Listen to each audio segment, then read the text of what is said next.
हिवाळा हा हिरव्यागार भाजीपाल्यांचा ऋतू आहे।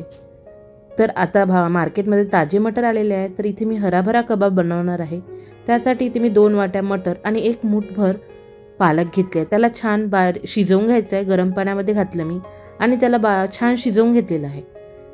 आता इथे मी 2 मोठे बटाटे किसून घेतलेले आहे आणि इथे थंड पाणी घेतलं एका भांड्यामध्ये। मटर आणि पालक छान शिजल्यानंतर त्याला थंड पाण्यामध्ये घातलं आणि इकडे मी मग मिक्सरच्या जारमध्ये घातलं त्याला। इथे लसूण, कोथिंबीर आणि मिरची घालून याचा छान पेस्ट केला आणि ते बटाट्यामध्ये घातलं आहे मी इथे। याला छान बारीक शिजवून घ्यायचं आणि पेस्ट करून घ्यायचं। इथे मी ब्रेड क्रम्ब घातला आहे 3 चमच, धण्याची पूड घातली आहे 2 चमच, 1 चमच जिरे पूड आणि इथे 1 चमच चाट मसाला घातला आहे।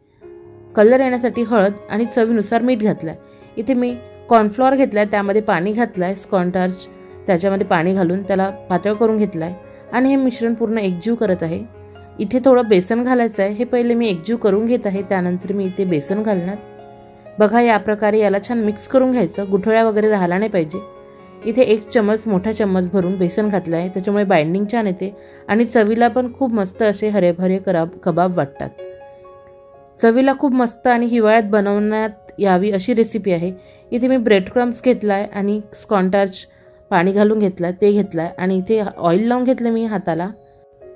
याची टिक्की बनवून घेतली आहे आणि याला कॉर्नफ्लॉवरच्या पाण्यामध्ये घातलं, त्यानंतर याला मी ब्रेड क्रम्स मध्ये घातलं। बघा या प्रकारे कोट करून घ्यायचं आहे, त्याच्यामुळे छान कुरकुरीत होतात। ब्रेड क्रम्स नसेल तर तुम्ही याला पोहा पण बारीक करून त्यामध्ये सुद्धा त्याला घोळू शकता, पण ब्रेड क्रम्स छान वाटते। तर मी याची रेसिपी पण इथे अपलोड करणार आहे शॉर्टमध्ये, तर तुम्ही ते नक्की बघा ब्रेड क्रम्स कसा बनवायचा त्यासाठी। इथे मी तेल घेतलं पॅनमध्ये आणि त्यामध्ये हरेभरे कबाब ते घातले आहे आणि याला दोन्ही साइडनी छान शिजवून घेत आहे।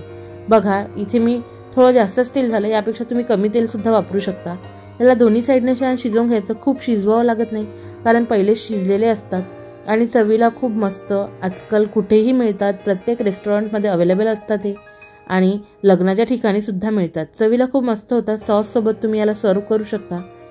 हे हरेभरे कबाब खूप टेस्टी झाले। यामध्ये तुम्ही पनीर सुद्धा घालू शकता, माझ्याकडे नव्हतं तर मी नाही घातलं, जर तुमच्याकडे असेल तर तुम्ही नक्की घाला। चवीला खूप छान आणि याला तुम्ही स्टोअर करून ठेवू शकता।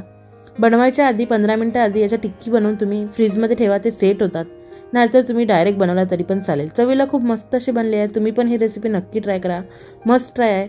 आमच्याकडे तर सगळ्यांना आवडली, तुम्ही पण ही रेसिपी नक्की ट्राय करा। आवडलं तर लाईक नक्की करा, शेअर करा आणि माझ्या चॅनलला सबस्क्राईब नक्की करा। Thank you for watching, bye bye, take care.